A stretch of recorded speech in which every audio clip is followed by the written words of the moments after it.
Cheating is the getting of a reward for ability by dishonest means or finding an easy way out of an unpleasant situation. It is generally used for the breaking of rules to gain unfair advantage in a competitive situation. This broad definition will necessarily include acts of bribery, cronyism, sleaze, nepotism and any situation where individuals are given preference using inappropriate criteria. The rules infringed may be explicit, or they may be from an unwritten code of conduct based on morality, ethics or custom, making the identification of cheating conduct a potentially subjective process. Cheating can refer specifically to marital infidelity. Someone who is known for cheating is referred to as a cheat in British English, and a cheater in American English. A person described as a cheat doesn't necessarily cheat all the time, but rather, relies on unfair tactics to the point of acquiring a reputation for it. Academic cheating is a significantly common occurrence in high schools and colleges in the United States. Statistically, 70% of public high school students admit to serious test cheating. 60% say they have plagiarized papers. Only 50% of private school students, however, admit to this. The report was made in June 2005 by Rutgers University professor Donald McCabe for the Center for Academic Integrity. The findings were corroborated in part by a Gallup survey. In McCabe's 2001 of 4,500 high school students, 74% said they cheated on a test, 72% cheated on a written work, and 97% reported to at least had copied someone's homework or peeked at someone's test. 1/3 reported to have repeatedly cheated. The new revolution in high-tech digital info contributes enormously to the new wave in cheating. Online term paper mill self-formatted reports on practically any topic. Services exist to prepare any kind of homework or take online tests for students, despite the fact that this phenomenon, and these websites, are well known to educators, and camera phones are used to send pictures of tests. MP3 players can hold digitalized notes. Graphing calculators store formulas to solve math problems. Personal relationships. Cheating can occur in various forms, physical, emotional, or online. Online infidelity is one way to cheat on a significant other. The definition of the constitution of cheating varies among cultures. When people are in a committed relationship, the definition of cheating is based on both parties' opinions, and both parties may redefine their understanding to match the party at an either lower or higher extreme of this definition. Sport, games and gambling. Sports equals. Cheating in sports is the intentional breaking of rules in order to obtain an advantage over the other teams or players. Sports are governed by both customs and explicit rules regarding acts which are permitted and forbidden at the event and away from it. Forbidden acts frequently include performance-enhancing drug taking, using equipment that does not conform to the rules or altering the condition of equipment during play, and deliberate harassment or injury to competitors. High-profile examples of alleged doping cheating include Lance Armstrong's use of steroids in professional cycling, particularly controversial as it is widely suspected that a high percentage of professional cyclists are using prohibited substances, Ben Johnson's disqualification following the 100 meters final at the 1988 Summer Olympics, and admissions of steroid use by former professional baseball players after they have retired, such as Jose Copyright Canseco and Ken Caminiti. A famous sporting scandal involving cheating via harassment and injury occurred in 1994 in figure skating when Tonya Harding's ex-husband, Jeff Gurley, and her bodyguard Sean Eckhart, hired Shane Stunt to break Nancy Kerrigan's leg to remove her from the year's competitions and prevent her from competing with Harding. One of the most famous instances of cheating involving a prohibited player action occurred during the 1986 FIFA World Cup quarter-final, when Diego Maradona used his hand to punch the ball into the goal of England goalkeeper Peter Shilton. Using the hand or arm by anyone other than a goalkeeper is illegal according to the rules of association football. Illegally altering the condition of playing equipment is frequently seen in bat sports such as baseball and cricket, which are heavily dependent on equipment condition. For example, in baseball, a pitcher using a doctored baseball, or a batter using a corked bat are some examples of this. tennis and golf are also no strangers to equipment cheating, with players being accused of using rackets of illegal string tension, or golf clubs of illegal weight, size, or make. Equipment cheating can also occur via the use of external aids in situations where equipment is prohibited, such as in American football via the use of stickum on the hands of receivers, making the ball easier to catch. An example of this is Hall of Famer Jerry Rice, who admitted to regularly and illegally using stickum throughout his career, calling into question the integrity of his receiving records. Athletic cheating is a widespread problem. For example, in professional bodybuilding, cheating is now estimated to be so universal that it is now considered impossible to engage in professional competition without cheating and the use of supposedly banned substances. Bodybuilders who refuse to take banned substances now compete in natural bodybuilding leagues. Cheating may also be seen in coaching. One of the most common forms of this is the use of bribery and kickbacks in the player recruitment process. Such practices are widespread all across athletics, and are particularly visible in college sports recruitment. Another common form of cheating in coaching is profiteering in association with gamblers and match fixing. The most famous coach of the University of Nevada, Las Vegas Runnin' Rebels basketball team, Jerry Tarkanian, was accused of both recruitment fraud and gambling fraud over the course of his career and was the subject of intense NCAA scrutiny. Another form of this involves a team coach or other manager undertaking corporate espionage or another form of prohibited spying in order to obtain details about other teams' strategies and tactics. The 2007 National Football League videotaping controversy, in which the New England Patriots were found to have videotaped an opposing team from an unapproved location while trying to obtain defensive signals. As was the Pittsburgh Steelers' use of, at the time legal, performance enhancers. However, there was cheating proven by the Denver Broncos during their back-to-back titles in the late 90s to circumvent the league's salary cap and obtain and retain players that they would otherwise not have been able to.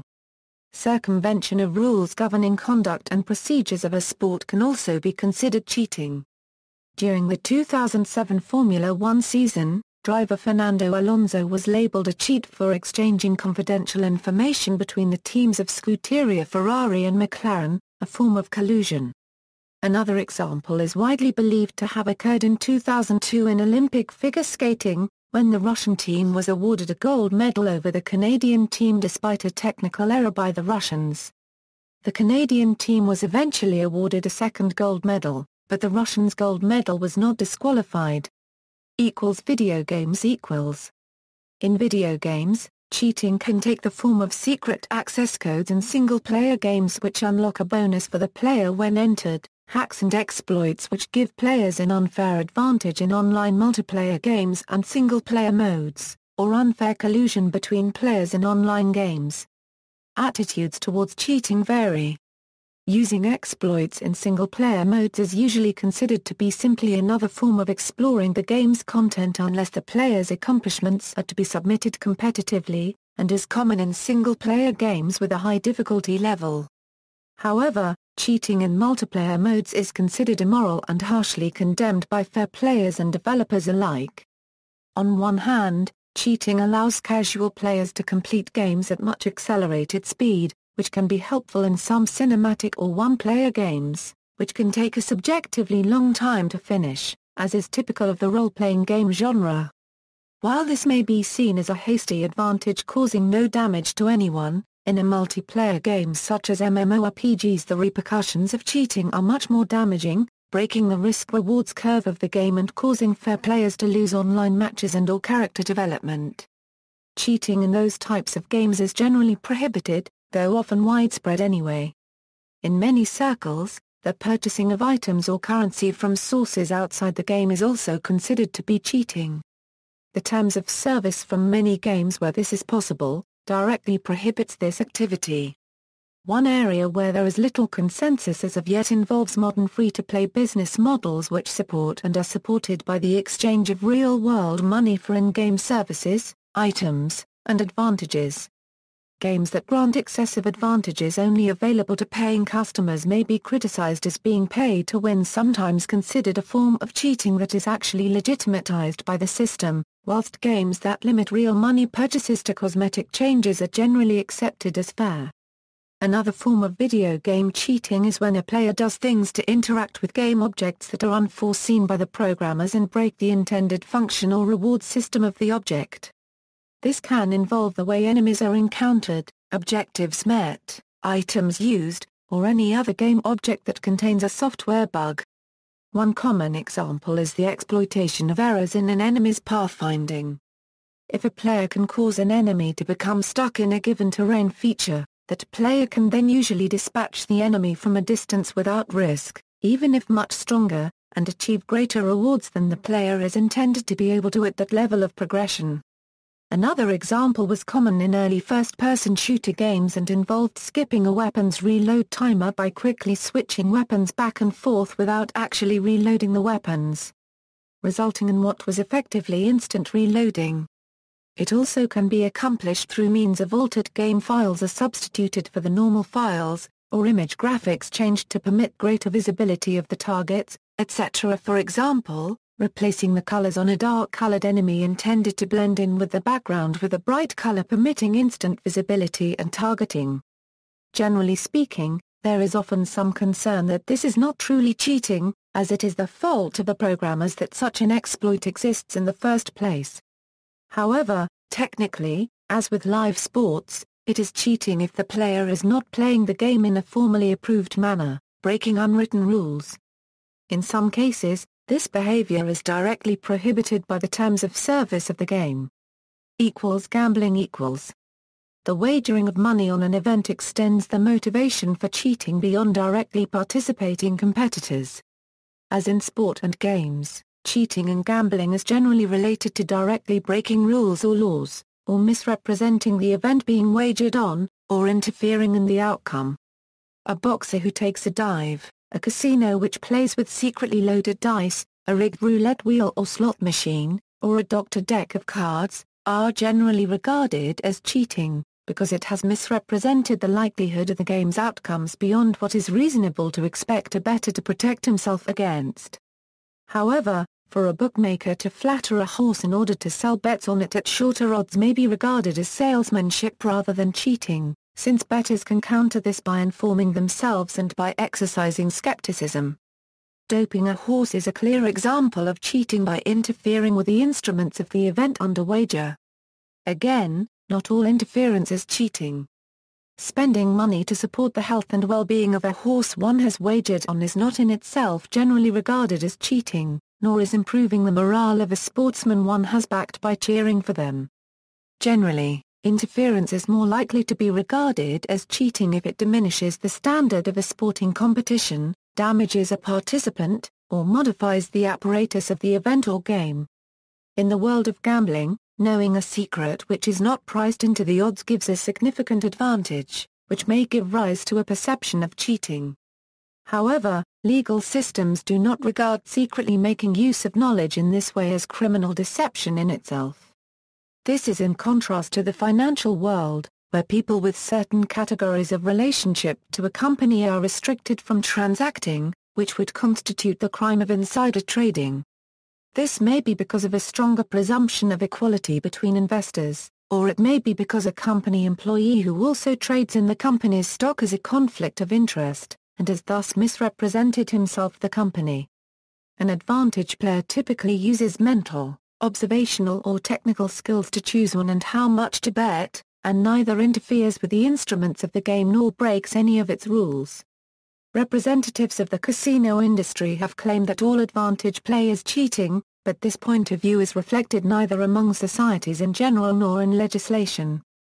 As of 2010, the only example anywhere of a type of advantage play being unlawful is for an advantage player to use an auxiliary device in the U.S. state of Nevada, whose legislation is uniquely influenced by large casino corporations. Nonetheless, it remains a widely held principle that the law should not impose any restraint over the method by which a player arrives at a playing or betting decision from information held by him lawfully and which he is not debarred from under the rules of the game. However, In a 1992 article, Dr. Jeff Gorbsky argued that card counting can be barred from the casino because the customer is playing a different game than the casino, that is, a game that allows card counting. In hole carding, a casino player tries to catch sight of the front of cards which are dealt face down according to the rules. Hole carding is also susceptible to the charge of cheating, since the rules may explicitly forbid the player from knowing the card in question. One way of cheating and profiting through gambling is to bet against yourself and then intentionally lose. This is known as throwing a game or taking a dive. Illegal gamblers will at times pay sports players to lose so that they may profit from the otherwise unexpected loss. An especially notorious case is the Black Sox Scandal, when 8 players of the 1919 Chicago White Sox took payment from gamblers and intentionally played poorly. Another happened in boxing when Jake LaMotta famously took a dive against Billy Fox in order to obtain his entry to a championship match against Marcel Cerdan, a deal offered by the mobsters who control professional boxing. Strength training. Cheating is also used to refer to movements in strength training that transfer weight from an isolated or fatigued muscle group to a different or fresh muscle group. This allows the cheater to move an initial greater weight or to continue exercising past the point of muscular exhaustion. As strength training is not a sport, cheating has no rule-based consequences, but can result in injury or a failure to meet training goals. This is because each exercise is designed to target specific muscle groups, and if the proper form is not used, the weight can be transferred away from the targeted group. See also. References. External links: David Callahan, The Cheating Culture. Harvest Books. Stuart P. Green, Lying, Cheating, and Stealing, A Moral Theory of White-Collar Crime. Oxford University Press. Stephen Levitt and Stephen J. Dubner, Freakonomics, A Rogue Economist Explores the Hidden Side of Everything. William Morrow, HarperCollins. ISBN 0-06-073132-X. Cheating in Contracts, A $30 Million Case of Corruption, FBI.